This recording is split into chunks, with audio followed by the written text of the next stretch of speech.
الحمد لله رب العالمين والصلاة والسلام على نبينا محمد وعلى آله وأصحابه أجمعين أما بعد فعن حذيفة رضي الله تعالى عنه أن النبي صلى الله عليه وسلم كان ينهى عن النعي رواه أحمد والترمذي وحسنه وعن أبي هريرة رضي الله تعالى عنه أن النبي صلى الله عليه وسلم نعى النجاشي في اليوم الذي مات فيه وخرج بهم إلى المصلى فصف بهم وكبر عليه أربعا متفق عليه۔ دو حدیثیں پڑھی گئی ہیں، ان کا تعلق ہے موت کی خبر دینے سے، موت کے اعلان سے، تاکہ لوگ میت کے جنازے میں زیادہ سے زیادہ شریک ہو سکے۔ اس کی ایک کیفیت تو یہ ہے جو شہروں میں عام طریقے سے غیر جماعتیوں میں دیکھتے ہیں، غیر جماعت اہل حدیث میں، جماعتیوں کے اندر تو دیکھتے ہیں، لیکن اہل حدیث کے علاوہ کہ رکشے پر لاؤڈ اسپیکر لگاتا ہے، ایک آدمی بیٹھتا ہے، وہ مضمون لکھا رہتا ہے فلاں صاحب کی موت ہو گئی ہے، بڑے پابند صوم و صلاۃ آدمی تھے، ان کا جنازہ فلاں وقت میں فلاں قبرستان میں ہوگا، آپ حضرات سے اس میں شرکت کی درخواست ہے، شریک ہو کر ثواب دارین حاصل کریں۔ اس طرح کا پورا اعلان پورے شہر میں ہوتا رہتا ہے۔ تو یہ بالکل عین وہی طریقہ ہے جو طریقہ زمانہ جاہلیت میں ہوتا تھا کہ جب کوئی مرتا تو آدمی پاپیادہ گلیوں کے اندر یا گھوڑے پر آواز لگاتا ہوا چلتا کہ فلاں آدمی کی موت ہو گئی ہے، اور اس کے مفاخر اور اس کے محاسن اور اس کی خوبیوں کو بیان کرتا پھرتا، اور گلیوں میں گھروں کے دروازوں پر دستک دیتا ہوا اور آواز لگاتا ہوا موت کی خبر دیتا رہتا، جس کی شکل یہ رکشے پر یا مائک کے ذریعے پورے شہر میں اعلان کرنے کی جو شکل ہے وہ بالکل جاہلیت کی شکل ہے۔ دوسری صورت یہ ہے نعی کی کہ بغیر خوبیوں کو بیان کیے ہوئے، بغیر محاسن کو بیان کیے ہوئے بآواز بلند، جیسے مائک پر فلاں صاحب کی موت ہو گئی ہے، آپ لوگوں سے جنازے میں شرکت کی درخواست ہے، دعا فلاں وقت میں جنازہ ہوگا۔ آپ نے کچھ خوبی نہیں بیان کی، لیکن صرف اس کی موت کا اعلان بآواز بلند لاؤڈ اسپیکر کے ذریعے کیا۔ یہ بھی ائمہ کے نزدیک، جمہور امت کے علماء کے نزدیک مکروہ ہے کہ مائک کا استعمال نہیں ہونا چاہیے، بآواز بلند نہیں ہونا چاہیے۔ تب کیا جائز ہے؟ موت کی خبر کیسے دیں گے؟ تو آج کل تو بہت آسان انتظام ہے، موبائل کا زمانہ ہے کہ ہر محلے میں ایک دو آدمی کو موبائل کر دیجئے، ہر بستی میں ایک دو آدمی کو موبائل کر دیجئے، ذمہ دار ہے، اب وہ مسجد میں اعلان کر دیں، ہم کو خبر آ گئی کہ صاحب فلاں آدمی کی موت ہوئی ہے فلاں بستی میں سمیلا میں، 2 بجے جنازہ ہوگا، ہم نے مسجد کے نمازیوں کو نماز کے بعد کہا فلاں صاحب کی موت ہو گئی ہے، جو لوگ شرکت کرنا چاہیں وہ چلیں۔ تو اس طریقے سے خبر دینا نہ صرف یہ کہ جائز ہے، بلکہ مصلین کی کثرت وہاں ہو اور اچھے لوگ بکثرت جنازے میں شریک ہوں، یہ ہو سکتا ہے کہ میت کے حق میں مستحب بھی ہو جائے، تو شکل یہی ہونی چاہیے۔ اور پہلے یہ ہوتا تھا کہ لوگ جس زمانے میں یہ سب نہیں تھا موبائل وغیرہ، تو سائیکل سے، موٹر سائیکل سے لوگ اپنی برادریوں میں جا کر کے خبر کراتے تھے، اور پھر مسجد جا کر کے امام صاحب کو کہہ دو جی کہ اعلان کر دے، سمجھا کہ نہیں؟ تو لاؤڈ اسپیکر بھی مسجد میں نہیں ہوتا تھا، تو اعلان ایسے ہی نمازیوں کے سامنے کر دیا۔ اور اب تو اتنی تیز میڈیا ہے کہ سمجھیے کہ ایک آدمی کو اگر آپ نے کہہ دیا اور اسے مان لیجئے کہ فیس بک پہ ڈال دیا تو سب کو پتہ چل گیا، سمجھا کہ نہیں؟ تو یہ ایک کیفیت ہے، لیکن خوبیوں کے ساتھ نہیں کہ بڑے مولانا تھے، بہت یہ تھے، بہت وہ تھے، سمجھا کہ نہیں، اور بڑے پابند صوم صلاۃ تھے، بڑے بزرگ تھے، فلاں چلا، یہ سب تو پھر غلط بات ہو جائے گی۔ اس کی خوبیوں کو بیان کر کے اگر آپ اعلان موت کرتے ہیں تو، سمجھا کہ نہیں؟ تو اسی لیے ہم اس محلے میں امام ہونے کی حیثیت سے ہم منع کرتے ہیں کہ لاؤڈ اسپیکر کا استعمال نہ کرو، کیونکہ اقل درجے میں یہ مکروہ ہے کہ بآواز بلند جہری آواز سے کسی کی موت کا اعلان کیا جائے۔ موت کی خبر دینا منع نہیں ہے۔ آپ جیسے نبی صلی اللہ علیہ وسلم نے نماز کے بعد نجاشی کی خبر دی کہ ایک بھائی تمہارا مر گیا ہے ملک حبشہ میں، چلو اس کا جنازہ پڑھتے ہیں، تو مجرد خبر دینا غلط نہیں ہے، سمجھا کہ نہیں؟ یا جس کی میت کی کسی کی موت ہوئی ہے تو اس کے گھر جا کر کے خبر دیا آپ نے، سمجھا کہ نہیں؟ غزوہ موتا میں حضرت جعفر طیار کا انتقال ہوا تو آپ نے اس کے گھر والوں کو جا کر خود خبر دیا کہ جنگ کے میدان سے خبر آئی ہے کہ حضرت جعفر انتقال کر گئے ہیں۔ تو اس طرح سے خبر کسی میت کے گھر جا کر کے میت کی خبر دے دینا، یا مسجدوں میں کہہ دینا، یا چوک چوراہے پر اگر ہے کسی ہوٹل میں بیٹھے ہوئے ہیں تو وہاں ذکر کر دیا، یا یہ مائک کا اس کا موبائل کا استعمال کر کے ہر جگہ ایک دو آدمی کو کہہ دیا اور یہ کہا کہ صاحب جو راستے میں ملتا جائے اس کو کہہ دیجیے گا یا مسجد میں کہلوا دیجیے گا، یہ سب منع نہیں ہے، لیکن مسئلہ صرف یہ ہے کہ لاؤڈ اسپیکر کا استعمال اگرچہ محاسن کا ذکر کیے بغیر ہو، یہ صحیح قول کے مطابق یہ بھی نعی کے اندر داخل ہے۔ اور حضرت حذیفہ بن یمان جس کی روایت ہم نے پڑھا ہے، وہ کہتے ہیں کہ نبی صلی اللہ علیہ وسلم نے میت کے موت کا اعلان کرنے سے منع کیا، تو اعلان وہی ہے، اعلان بآواز بلند اعلان کرنا، اور یہ کہتے تھے کہ اگر میں مر جاؤں تو میرے موت کی خبر مت دینا لوگوں کو،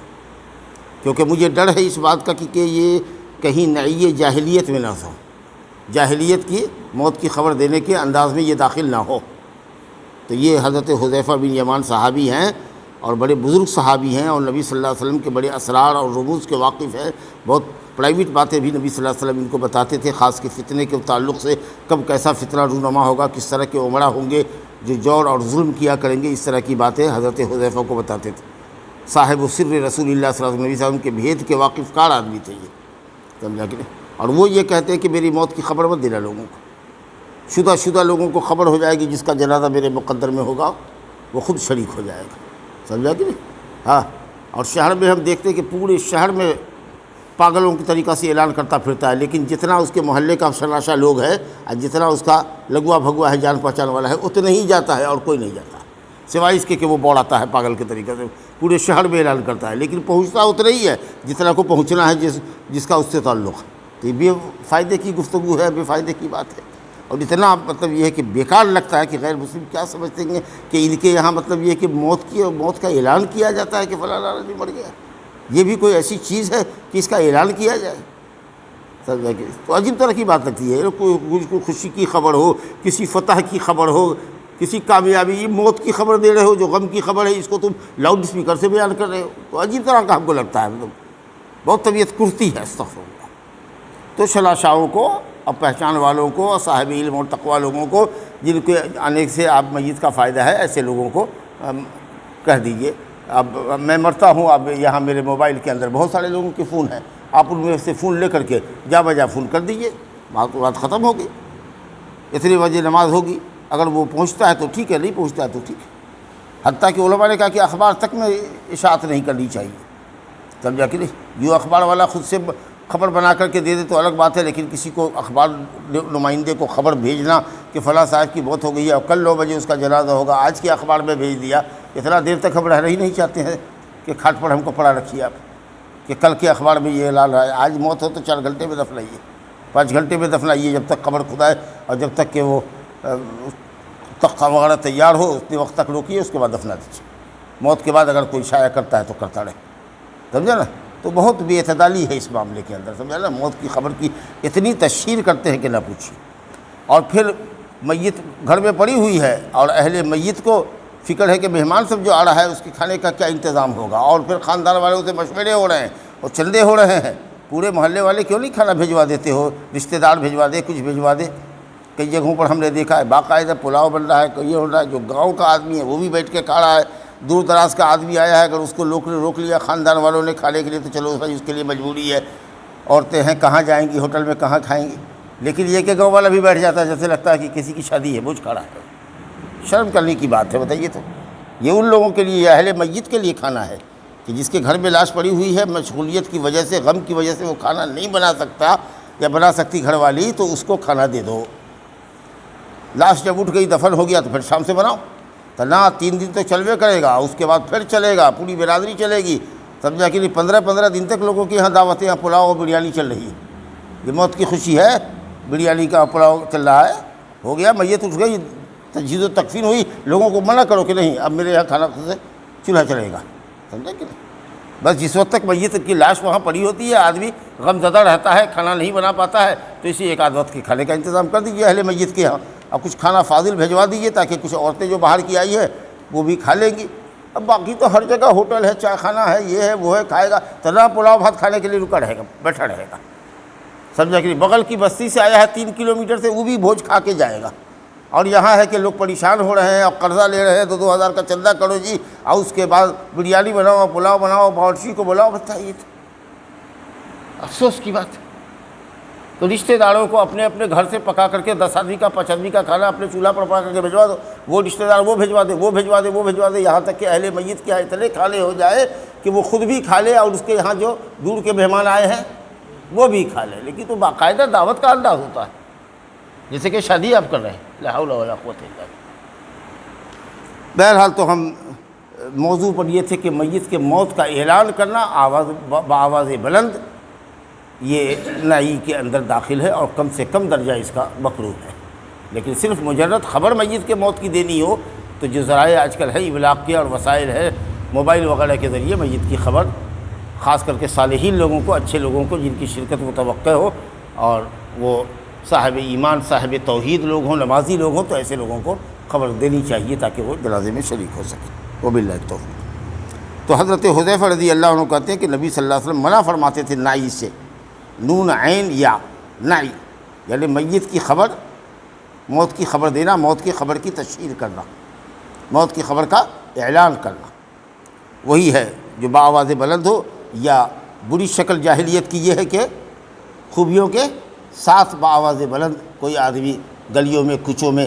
لوگوں کو خبر کرتا پھرے، یا گھڑ سوار گھوڑا دوڑاتا اور لوگوں کے موت کی خبر کا اعلان کرتا جاتا۔ صرف مجرد خبر دینا لوگوں کو کہ فلاں مر گیا ہے، فلاں وقت جنازہ ہے، فلاں جگہ پہ ہے، یہ ممنوع نہیں ہے۔ چنانچہ دیکھیے حضرت ابو ہریرہ رضی اللہ عنہ سے روایت ہے کہ نبی صلی اللہ علیہ وسلم نے نجاشی کے موت کی خبر دی اسی دن جس دن وہ مرے،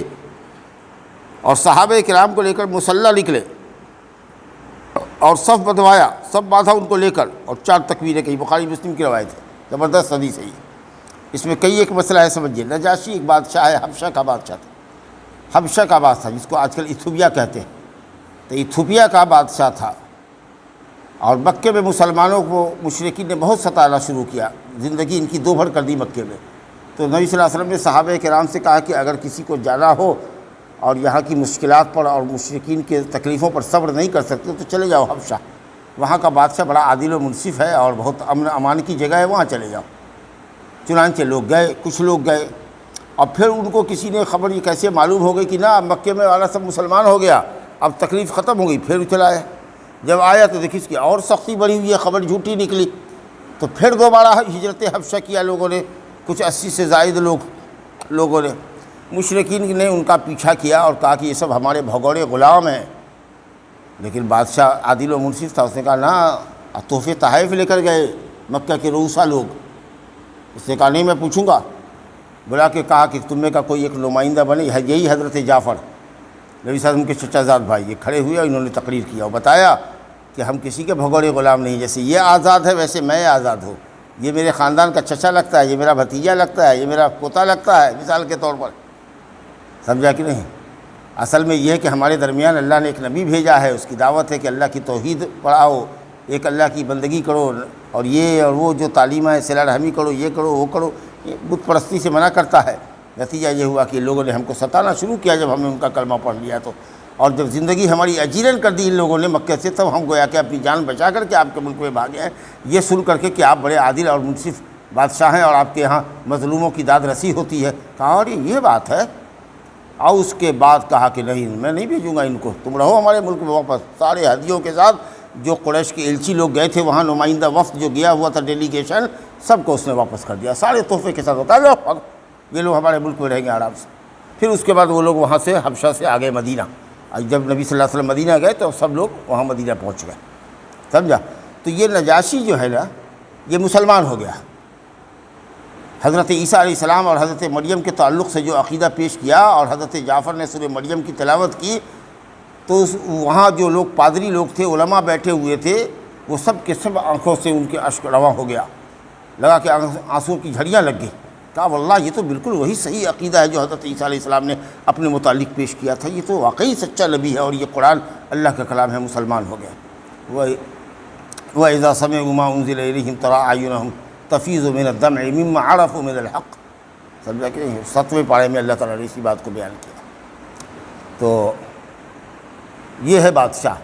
اب یہ جب مرے، اچھا وہاں سے مسلمان چلے آئے، کافر ملک تھا،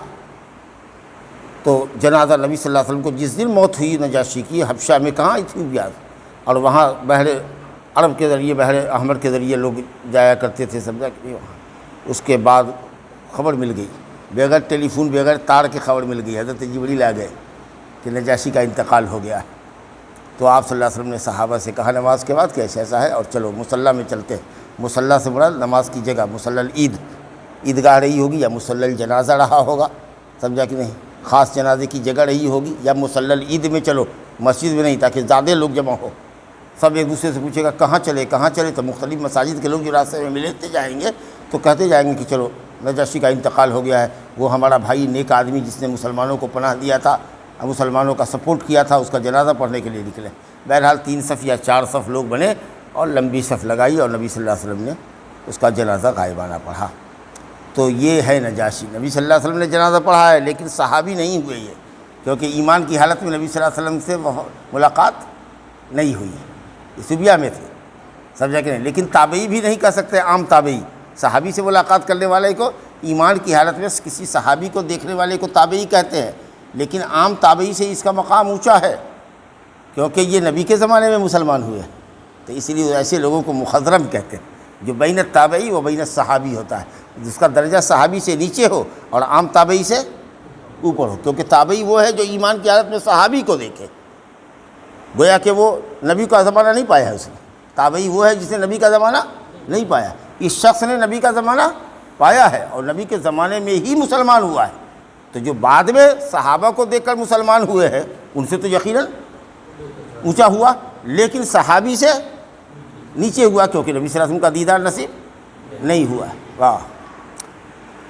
تو اب آپ نے جنازہ کی نماز پڑھی اور 4 تکبیرات کہی، اس کی تفصیل پھر آئے گی اپنی جگہ پر۔ اب یہ ایک واقعہ، تنہا ایک واقعہ ہے نبی صلی اللہ علیہ وسلم کی زندگی میں جس میں آپ نے نجاشی کا جنازہ غائبانہ پڑھا ہے، جنازہ غائبانہ پڑھا ہے۔ اب یہ مسئلہ علماء میں بڑا اختلافی ہے کہ کیا جنازہ غائبانہ ہوگا کہ نہیں ہوگا۔ تو فقہاء میں 2 فقیہ، امام شافعی رحمۃ اللہ علیہ اور امام احمد بن حنبل رحمۃ اللہ علیہ، شافعیہ اور حنابلہ کہتے ہیں کہ جنازہ غائبانہ کا اس سے ثبوت ہوا، اور حنفیہ اور مالکیہ کہتے ہیں کہ جنازہ غائبانہ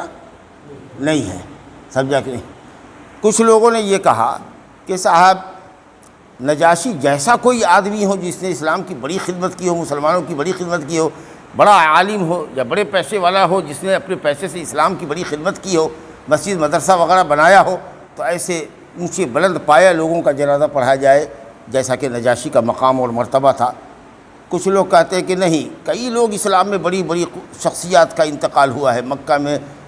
انتقال ہوا، طائف میں انتقال ہوا، 10 دن کے بعد، 20 دن کے بعد، مہینہ دن کے بعد اس کے موت کی خبر مدینہ میں آئی، لیکن نبی صلی اللہ علیہ وسلم نے کسی کا جنازہ غائبانہ نہیں پڑھا۔ تو یہ صرف خصوصیت اس شخص کے لیے تھی، نجاشی کے لیے، کیونکہ حبشہ میں جو مسلمان تھے وہ سب کے سب آ گئے تھے مدینہ، لہٰذا اس کی موت بلاد کفر میں ہوئی، ایسی جگہ پر ہوئی جہاں مسلمان نہیں تھا، لہٰذا آپ نے فرمایا صلو علی صاحبکم، چلو اپنے بھائی پر نماز پڑھتے ہیں۔ بعض ائمہ نے، امام ابو داؤد نے تو باب ہی قائم کیا ہے کہ اس پر جنازہ پڑھنا جس پر جنازہ نہ پڑھا گیا ہو۔ تو یہ کہتے ہیں شیخ الاسلام ابن تیمیہ رحمۃ اللہ علیہ کہتے ہیں کہ اس کا جنازہ نہیں پڑھا گیا تھا کیونکہ وہاں سے مسلمان نہیں رہے، مسلمان سب کے سب چلے آئے مدینہ، اس لیے جس کا جنازہ نہ پڑھا جائے، چاہے وہ نجاشی جیسا کبیر القامت آدمی ہو، بڑا پائے کا آدمی ہو یا چھوٹا آدمی ہو، جس کا جنازہ نہیں پڑھا گیا، بغیر جنازے کے دفنا دیا گیا، یا مان لو کہ ٹرین کا حادثہ ہوا، سمندر میں ٹرین گر گئی، ندی میں گر گئی، کوئی نہیں نکل سکا، اور آپ کو معلوم ہے کہ اس میں بہت سارے لوگ مسلمان رہے ہوں گے سفر کے اندر، تو چلیے ان اموات کی طرف سے ایک نیت کر لیا کہ اس حادثے میں، ٹرین میں یا فلائٹ جو کرش ہوئی ہے، اس کے اندر جتنے مسلمان رہے ہوں گے ان کے جنازے کی نیت سے ہم غائبانہ پڑھ لیتے ہیں، کیونکہ ان کا پڑھا نہیں گیا۔ تو جن کا جنازہ نہ پڑھا جائے ان کا جنازہ پڑھنا چاہیے، سمجھا کہ نہیں۔ حنابلہ میں بڑے علماء شیخ بن باز رحمۃ اللہ علیہ، مفتی اعظم اور دوسرے بڑے بڑے لوگوں کے یہاں یہی مسئلہ ہے کہ جنازہ غائبانہ پڑھا جا سکتا ہے، لیکن علامہ ابن عثیمین رحمۃ اللہ علیہ کہتے بالکل نہیں، وہ کہتے نہیں، نجاشی جیسا بھی کیوں نہ ہو، اس سے بڑا بھی کیوں نہیں ہو، جس کا جنازہ نہیں پڑھا گیا ہے، جس کے متعلق معلوم ہے کہ وہ آدمی دفنا دیا گیا بغیر جنازے کے، اس کا جنازہ مسلمان پڑھیں گے، باقی اور لوگوں کا نہیں پڑھیں گے۔ اور یہی قول امام البانی رحمۃ اللہ علیہ کا بھی ہے، میں بھی اسی قول کا نمائندہ ہوں، میں کسی کا جنازہ غائبانہ نہیں پڑھتا ہوں، جس کے متعلق معلوم ہو کہ گاؤں میں اس کا جنازہ پڑھا ہے، شہر بمبئی میں پڑھا گیا ہے، گاؤں میں خبر آئی، ٹھیک ہے دعائے مغفرت کر دو، لیکن یہ ہے کہ صاحب اب یہاں بھی جنازہ، ہاں لاش آ جائے دوبارہ جنازہ پڑھ لو، ٹھیک ہے، لیکن یہ ہے کہ جنازہ غائبانہ فلاں صاحب کی فلاں جگہ موت ہو گئی ہے، جنازہ غائبانہ کی درخواست کی ہے، جنازہ، یہ بہت پہلے ہوتا تھا، لیکن اب اہل حدیثوں کے اشتہارات میں بھی دیکھیے گا یہ کب لکھا جاتا ہے، جنازہ غائبانہ کی دعائے مغفرت کی درخواست ہے، یہ لکھا جاتا ہے، کیونکہ بہت سارے لوگ اب اہل حدیث حضرات میں سنبھل گئے ہیں، ورنہ ایک دم عام رویہ تھا کہ صاحب ہر کسی کا جنازہ غائبانہ ہو رہا ہے۔ اب اس میں سیاست یہ ہوتی ہے کہ اگر بڑا آدمی ہے، پیسہ کوڑی اگر دیتا ہے تھا کسی مدرسے کو چندہ، تو مدرسے والے تو جنازہ پڑھنے میں خوب آگے آگے ہیں، لیکن اگر اسی گاؤں کا کوئی غریب متقی پرہیزگار اگر بڑا ہے اور معلوم ہو کہ بھائی عبدالعزیز کا انتقال ہوا، گاؤں میں بڑا اچھا نیک آدمی تھا، کون عبدالعزیز، کون، ارے لیکن فلانے صاحب کا انتقال ہوا ہے، سمجھا کہ نہیں، تو یہ نہیں پوچھتا ہے کہ نمازی تھا کہ بے نمازی تھا، وہ ایم پی صاحب کا انتقال ہوا ہے، ایم ایل اے کا کے باپ کا انتقال ہوا ہے، جی، اور ملاقاتی جب سیاسی سب جو لیڈر ہوگا وہ 10 مرتبہ گھوم کر کے چکر لگاوے گا نیتا کے یہاں پر، سر السلام علیکم، ہاں سر بڑا افسوس ہے یہ جتانے کے لیے کہ ہم آپ کے باپ کے جنازے میں آئے ہوئے، تاکہ آپ کو یاد رکھیے گا۔ یہ کیا کر رہے ہیں آپ؟ یہ سیاست کر رہے ہیں؟ جنازہ عبادت ہے، نماز پڑھنے گئے ہیں، ثواب لینے کے لیے آپ گئے ہیں کہ سیاست کرنے کے لیے گئے ہیں؟ بار بار آ رہے ہیں سامنے، میت کے سامنے ایک دفعہ آ گئے، تعزیت تسلی کر دیا، ہو گیا، ہاں، تو بہرحال یہ بہت بڑی سیاست بن جائے گی، اس لیے چلیے یہاں جس کے مقدر میں جتنا جنازہ حاضرانہ نصیب تھا وہ ہو گیا، آپ کو کسی کے موت کی خبر ملے آپ اس کے لیے دعائے مغفرت کیجیے، اگر مسلمان ہو اور صحیح العقیدہ مرا ہو، قبر پجا نہ ہو، اور اسی طریقہ سے بے نمازی نہ مرا ہو، کیونکہ بے نمازی بھی کافر ہے، اس کے حق میں بھی دعا مت کیجیے۔ چلیے صاحب حدیث اب آگے دیکھتے ہیں، 4 تکبیر آپ نے کہی۔ وعن ابن عباس رضی اللہ عنہما قال سمعت النبی صلی اللہ علیہ وسلم یقول ما من رجل مسلم يموت فيقوم على جنازته 40 رجلا لا يشركون بالله شيئا الا شفعهم الله فيه، رواہ مسلم۔ حضرت عبداللہ بن عباس رضی اللہ عنہما کہتے ہیں کہ میں نے نبی صلی اللہ علیہ وسلم سے فرماتے ہوئے سنا کہ نہیں ہے کوئی مسلمان مرد یا عورت، حکم ایک ہی ہے شریعت میں مرد اور عورت دونوں کا، کوئی بھی مسلمان ہو مرد ہو یا عورت، کیونکہ شریعت کے احکام مرد عورت دونوں کے لیے ایک ہی جیسے ہیں، الا کہ دلیل پائی جائے کہ یہ حکم عورت کے لیے خاص ہے یا یہ حکم صرف مردوں کے لیے ہے تو اور بات ہے، ورنہ شریعت کا ہر حکم اگر خصوصیت کی دلیل نہیں ہے تو مرد عورت دونوں کے لیے، تو خواہ مسلمان مرد ہو یا عورت، جس پر 40 آدمی جنازے کی نماز پڑھے، 40 آدمی، ایک اچھی تعداد ہوتی ہے 40 کی، سمجھا کہ 40 آدمی اگر جنازے کی نماز پڑھے، شرط کیا ہے؟ لا یشرکون باللہ شیئا، ایسے 40 ہو جو اتنے پکے موحد ہوں کہ انہوں نے اللہ کے ساتھ کسی کو کبھی شریک نہیں ٹھہرایا ہو۔ شرک اکبر تو بہت دور کی بات ہے، کیونکہ شرک اکبر اگر رہتا تو رجل مسلمین لا یشرکون باللہ شیئا، مشرک مسلمان تھوڑی ہی ہوتا ہے، اس کا مطلب کہ شرک اصغر بھی نہ کرتا ہو۔ جی، اب شرک اصغر کیا ہوتی ہے، کیا ہے؟ مثال دینا، جیسے کہ اپنی قسم، باپ کی قسم، باپ مر جائے میں مر جائے، اچھا بے اولاد کی قسم کھاتے ہیں، جی اللہ کی قسم کھائے گا تو اس پر بھروسہ نہیں ہے تم کو، لیکن اولاد کے سر پر ہاتھ رکھ کے قسم کھاؤ تو اولاد کی قسم تو آپ مان لیجئے گا، جبکہ کہاں اولاد، ایسی 100 اولاد اللہ کے اوپر قربان، سمجھا کہ نہیں؟ اللہ کی عظمت سے بڑھ کے کس کی عظمت ہو سکتی ہے؟ تو اگر کوئی اولاد کی قسم کھائے، باپ دادا کی قسم کھائے، تو حقیقت یہ کہ وہ قسم ہوگی ہی نہیں، مخلوق کی قسم ہوتی ہی نہیں، اور آپ کو توبہ استغفار کرنا پڑے گا، سمجھ لیں؟ تو اگر قسم کھانی ضروری ہے تو صرف اللہ کے نام کی اور اس کی صفت کی قسم۔ تو بہرحال یہاں ہو رہا ہے کہ صاحب 40 آدمی ہوں جو اللہ کے ساتھ شریک نہ ہوتے ہیں، سمجھا کہ نہیں؟ ہاں، اسی طریقے سے کہیں گے اگر اللہ اور آپ، اللہ چاہے گا اور آپ چاہیے گا تو میرا کام ہو جائے گا، ایسا نہیں ہوگا، ایسا خوب بولتے ہیں، اللہ چاہے گا اور آپ چاہیے گا تو میرا کام نہیں ہوگا، اللہ کو بھی بولتے ہیں، لیکن اللہ چاہے اور آپ چاہیے گا تو ایسا خوب بولتے ہیں، ہمارے لیے اوپر اللہ ہے نیچے تو آپ ہی ہیں، شرک ہے یہ بولنا، شرک ہے، کہو ہمارے لیے صرف اللہ ہے یہ بولو، یا کہو کہ ہمارے لیے اللہ ہے پھر آپ ہے، یعنی آپ کا مرتبہ بعد میں ہے، جب اللہ چاہے گا تبھی آپ کھڑے ہوئیے گا ہمارے لیے، ورنہ نہیں کھڑے ہوئیے گا، سمجھا کہ نہیں؟ اللہ اور آپ نہیں، اللہ پھر آپ، پھر کا مطلب کہ بعد میں آپ ہیں۔ ہاں، اسی طریقے سے کہتے ہیں کہ اگر کتا نہیں ہوتا تو چوری ہو گئی ہوتی، آج تو رات میں ہم تو قسمت سے بچ گئے، کتا جھاؤں جھاؤں کیا تو ہم اٹھ گئے،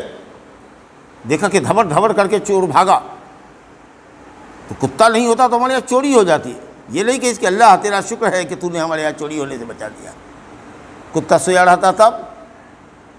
چھڑواتا پہلے اسی کو کچھ بڑھیا گوشت میں زہر رکھ کر کے کھلا کر کے مار دیتا تھا، وہ تمہارا گھر مار لیتا، چوری کر کے نکل جاتا، تب کیا کرتے؟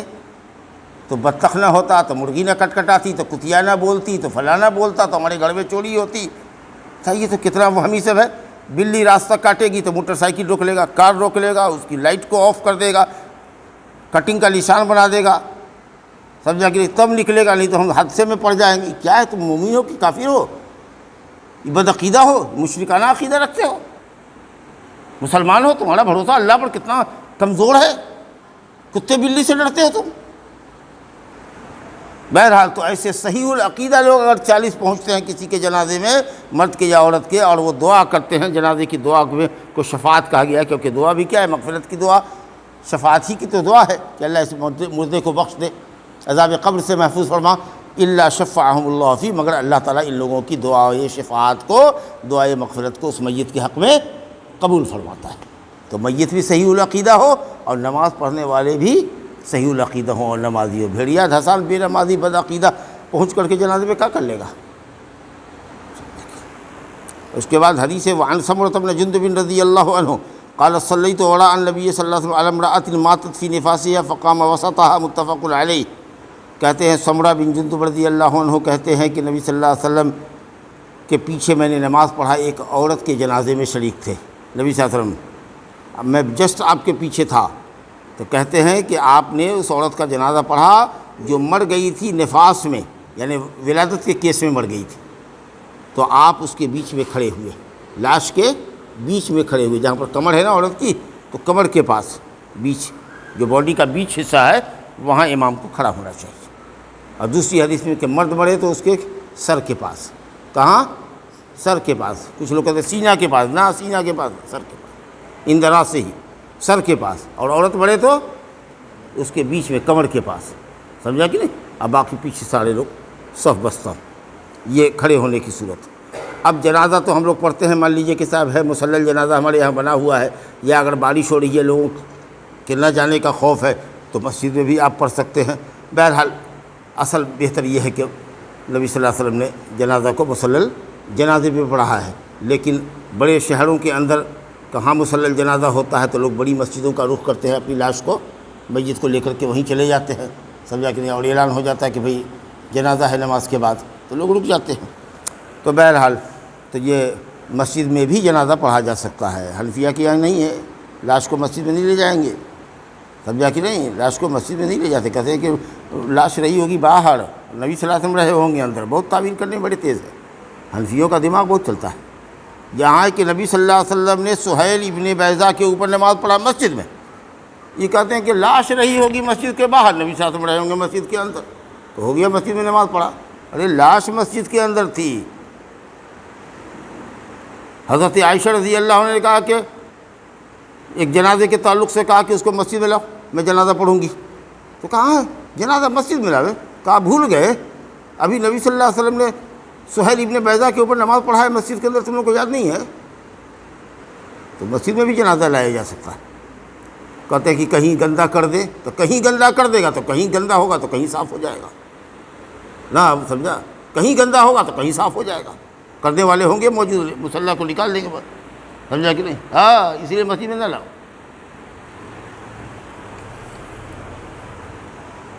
تو عائشہ رضی اللہ عنہ کہتی ہیں، مسلم کی روایت ہے، قالت کہتی ہے واللہ قسم اللہ کی، لقد، دیکھیے لام ہے قد ہے، دونوں تاکید ہے، قسمیہ جملہ ہے، قسم تاکید در تاکید، تین تاکید ہے، واللہ لا تاکید کے لیے، البتہ یقیناً قسم اللہ کی، نبی صلی اللہ علیہ وسلم نے بیضہ کے دونوں بیٹوں پر مسجد کے اندر جنازہ پڑھا تھا، تو مسجد کے اندر بھی جنازہ پڑھا جا سکتا ہے۔ کتنے جنازے مسجد نبوی کے اندر اور اسی طریقہ سے کعبۃ اللہ کے اندر ہوتے ہیں، اگر آپ لوگ لائیو دیکھیے گا تو دیکھیے گا کہ اکثر نمازوں کے بعد ہوتا ہے، اور لاکھوں آدمی اس کے اوپر جنازہ پڑھتا ہے۔ اب ایک آدھ دو حدیث اور دیکھتے ہیں۔ اب یہ جنازے میں تکبیرات کتنی ہونی چاہیے، یہ ایک بڑا مسئلہ ہے کہ جنازے میں تکبیرات کتنی ہونی چاہیے۔ تو جنازے میں اکثر روایتیں اور اکثر جو حدیثیں ہیں وہ ہے 4 کا جنازہ، تاکہ اختلاف نہ ہو، لیکن جنازہ پر 5 تکبیریں بھی کہی جا سکتی ہیں، 6 بھی کہی جا سکتی ہے، 7 بھی کہی جا سکتی ہیں، 8 بھی کہی جا سکتی ہے، سمجھا کہ نہیں؟ منسوخ کچھ بھی نہیں ہے، لیکن ٹھیک ہے اکثر روایت یہ ہے کہ 4 ہو، لیکن اجماع کا دعویٰ نہیں کیا جا سکتا۔ کچھ لوگ اجماع کا دعویٰ کرتے ہیں کہ نہیں حضرت عمر کے زمانے میں اجماع ہو گیا کہ 4 تکبیر سے زیادہ۔ ارے حضرت زید ابن ارقم نے ایک جنازہ پڑھایا اپنے زمانے کے اندر حضرت عمر کی خلافت کے بعد، تو انہوں نے 5 مرتبہ تکبیر کی۔ تو اب کسی نے پوچھا کہ سب تو 4 مرتبہ کہتا ہے، آپ نے آج 5 مرتبہ کہہ دیا، ہو سکتا ہے کہ بھول چک کے کہہ دیا ہو یا جان بوجھ کے کیا ہو۔ تو اگر کوئی طور طریقہ دیکھیے کسی امام کا کہ عادت کے خلاف کر رہا ہے، عام لوگوں کا رویہ یہ ہے، اور اس نے ایک نیا کام کیا، تو اس سے پوچھیے، دریافت کیجیے کہ آج آپ نے 5 تکبیر کہی، ہمیشہ تو 4 ہی کرتے تھے، آج 5 کیا، کیا بات ہے؟ تو بتاوے گا ہاں 5 کیا ہے، یعنی بھول چک کر یا تو اظہار کرے گا یا کہے گا نہیں قصداً کیا ہے۔ چنانچہ زید ابن ارقم نے کہا کہ میں نے قصداً کیا ہے، کیونکہ نبی صلی اللہ علیہ وسلم کو میں نے 5 تکبیر جنازہ پر پڑھتے ہوئے دیکھا ہے، سمجھا؟ تو معلوم ہوا کہ منسوخ نہیں ہے اور اجماع نہیں ہے 4 کے اوپر، 5 بھی پڑھ سکتے ہیں، 6 بھی تکبیر کر سکتے ہیں، سمجھا؟ لیکن بہتر ہے کہ 4 پر اکتفا کیا جائے، کیونکہ اکثر علماء نے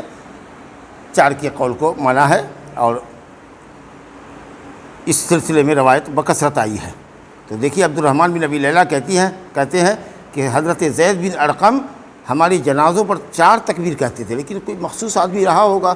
کوئی نیک آدمی رہا ہوگا، کہا کہ وَإِنَّهُ كَبَّرَ عَلَىٰ جَنَازَةٍ، کسی ایک جنازے پر انہوں نے 5 تکبیر کہی۔ وہی عالم، وہی صحابی سب 4 تکبیر پڑھتے تھے، لیکن ایک جنازے پر اس نے 5 پڑھی۔ تو میں نے پوچھا، عبد الرحمن بن لیلہ کہتے ہیں، میں نے پوچھا ان سے، تو انہوں نے کہا کہ رسول اللہ صلی اللہ علیہ وسلم جو کبر ہوا 5 بھی کہتے تھے، اور یہ حدیث مسلم شریف کی، مسلم کی ہے، ابو داؤد، نسائی، ترمذی، ابن ماجہ کی 4 سنن 4 میں ہے، اور مسلم شریف کے اندر حدیث موجود ہے، سمجھا کہ آگے دیکھ لیجئے۔ حضرت علی رضی اللہ عنہ کہتے ہیں کہ انہو، حضرت علی نے ایک آدمی کا جنازہ پڑھایا سہل بن حنیف کا، تو 6 تکبیر کہی حضرت علی نے، غور کیجیے، اور یہ کہا کہ یہ بدری صحابی ہے، جنگ بدر کا شریک ہے، کتنا اونچا پائے کا صحابی ہے، تو اس کے مقام کی رفعت کے لحاظ سے ہم نے 6 تکبیریں کہی۔ سعید بن منصور نے روایت کیا ہے، اور اصل اس کی بخاری شریف کے اندر، تو گویا 5 کی بھی حدیث ہو گئی، 6 کی بھی حدیث ہو گئی، لیکن بہتر یہ ہے کہ 4 پر اکتفا کیا جائے۔ اب آپ کہیے گا 5 اور 6 میں کیا پڑھیں گے؟ تو دعا ہے، یہ کئی دعا ہے، ایک تو عام دعا ہے اللہم اغفر لحینا و میتنا، اور اس کے بعد ایک وہ خاص دعا ہے اللہم اغفر لہ وارحمہ وعافہ واعف عنہ، سمجھا کہ نہیں، جو آپ نے صحابی کے اوپر پڑھا تھا۔ اور اس کے بعد اگر 6 تکبیر کر رہے ہیں تو اور کیا پڑھیں؟ تو بعض علماء نے کہا کہ ربنا آتنا فی الدنیا حسنہ وفی الآخرۃ حسنہ وقنا عذاب النار، جتنی تکبیریں پڑھتے جاؤ اتنی دعاؤں کا، قرآن حدیث میں جو دعائیں آئی ہیں مغفرت کی دعاؤں کا اضافہ کرتے چلے جاؤ، سمجھا کہ؟ تو بہرحال 4 تکبیروں پر جو لوگ کہتے ہیں کہ اجماع ہے، یہ دعویٰ غلط ہے، 5 تکبیریں بھی کہی جا سکتی ہے، لیکن ہلچل نہ مچے تو اس لیے پہلے کہہ دے، اور نہیں اگر پہلے نہیں کہا اور اگر ہم نے 5 تکبیر کبھی کہہ دی تو ایک دم سے چیمیں گوئیاں کیا ہوا، اتنا لگتا ہے کہ آگ لگ گئی، قبرستان میں آگ لگا دیا انہوں نے۔ ارے آ کے پوچھو، ایک آدمی مولانا سے پوچھو کیا بات ہے، بات ختم ہو۔ کہاں زید بن ارقم کے خلاف ہنگامہ ہوا؟ ایک آدمی آیا، اس نے پوچھا کہ کیا بات ہے، کہا نبی صلی اللہ علیہ وسلم نے 5 بھی پڑھا ہے، 5 تکبیر بھی کہی ہے، میں نے کر دیا، ہو گیا، لوگ خاموش ہو گئے۔ دلیل معلوم کر لو اس مولوی سے، ہو گیا قصہ ختم۔ پہلے کہنا چاہیے تھا، پہلے اعلان کرنا چاہیے تھا، ان سے پوچھ کے مولوی عمل کرے گا، بعد میں آپ نہ پوچھ سکتے ہیں کہ کیوں کیا، اور وہ جب دلیل دیتے تو خاموش ہو جائیے۔ ایک جنازے میں ہم نے 1 سلام ہی کیا تھا، 1 سلام کیا، وہ تو ہنگامہ ہوا، 2 سلام تو ہوتا ہے۔ دیکھ لیجئے سعودی عرب میں پڑھتا ہے، پوچھ لیجئے پورے سعودی عرب میں تمام جنازے پر 1 ہی سلام ہوتا ہے، 2 سلام ہوتا ہی نہیں، صرف 1 سلام ہوتا ہے، 2 سلام ہوتا ہی نہیں ہے۔ حالانکہ ہم لوگ 2 سلام کو بھی افضل مانتے ہیں، نماز کے طریقہ سے 2 سلام کو افضل مانتے ہیں، 1 سلام کو بھی جائز مانتے ہیں، جبکہ حنابلہ کہتے ہیں 1 سلام افضل ہے، 2 جائز ہے، 2 جائز ہے، 1 افضل ہے۔ اور ہم نے ایک مرتبہ پڑھ لیا تو اتنا شور ہنگامہ ہوگا، آپ پہلے کہہ دیتے آپ، جی سمجھ نہیں گئے۔ تو چلیے، تو 4 تکبیر اصل ہے، لیکن 5 بھی کبھی کہی جا سکتی ہے، کسی پر 6 بھی کہی جا سکتی ہے۔ حضرت جابر رضی اللہ عنہ کہتے ہیں کہ رسول اللہ صلی اللہ علیہ وسلم یکبر علی جنائزنا 4، ہمارے جنازوں پر نبی صلی اللہ علیہ وسلم 4 تکبیر کہا کرتے تھے، یہی آپ کا زیادہ عمل تھا، اکثر عمل ہے۔ اور پہلی تکبیر میں سورہ فاتحہ پڑھتے تھے، سورہ فاتحہ پڑھتے تھے۔ امام شافعی نے روایت کیا ہے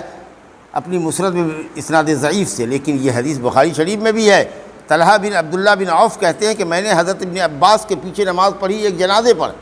تو انہوں نے سورہ فاتحہ پڑھی، اور یہ کہا کہ تم لوگ جان لو کہ یہ سنت ہے۔ تو سورہ فاتحہ پڑھنا ہے، جو ہے ثابت وہ لوگ نہیں پڑھتے ہیں۔ حنفیوں کے یہاں جنازے کے اندر فاتحہ نہیں پڑھتے، کیا پڑھتے ہیں؟ ثنا پڑھ لیا، اللہ اکبر کہہ کر کے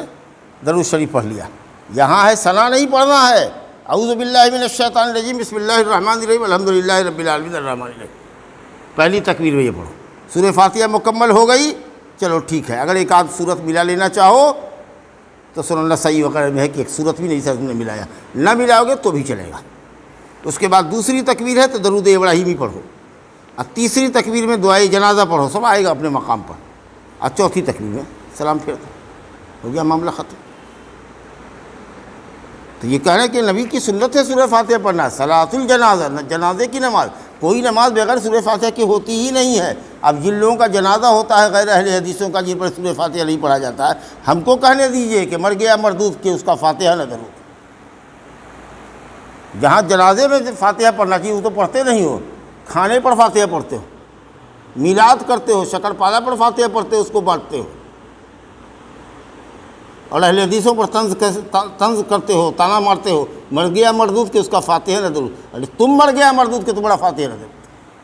ہمارے یہاں تک کوئی بغیر سورہ فاتحہ کے کسی کا جنازہ ہی نہیں ہوتا، اور وہ بغیر سورہ فاتحہ کی نماز ہی اس کی نہیں ہوتی، اور وہ دفنایا ہی نہیں جاتا ہے۔ تو نماز میں سورہ فاتحہ پڑھنا ہے کہ شکر پالا پر سورہ فاتحہ پڑھنا ہے؟ تو حضرت عبداللہ بن عباس رضی اللہ عنہ نے ایک جنازے پر سورہ فاتحہ پڑھا اور کہا کہ میں نے آج جان بوجھ کر کے پڑھا ہے اور بلند آواز سے پڑھا ہے تاکہ تم جان لو کہ یہ سنت رسول ہے۔ رواہ البخاری، بخاری شریف کی یہ حدیث ہے۔ اب آپ صلی اللہ علیہ وسلم نے جو دعائیں پڑھی ہیں، دو دعاؤں کا یہاں پر تذکرہ ہے انشاءاللہ تعالی۔ اب جنازے کی دعا کیا ہے اس کو ہم اگلے درس کے لیے اٹھا رکھتے ہیں۔ حاضر و باللہ التوفیق، وصلی اللہ علی نبینا محمد و آلہ وصحبہ اجمعین۔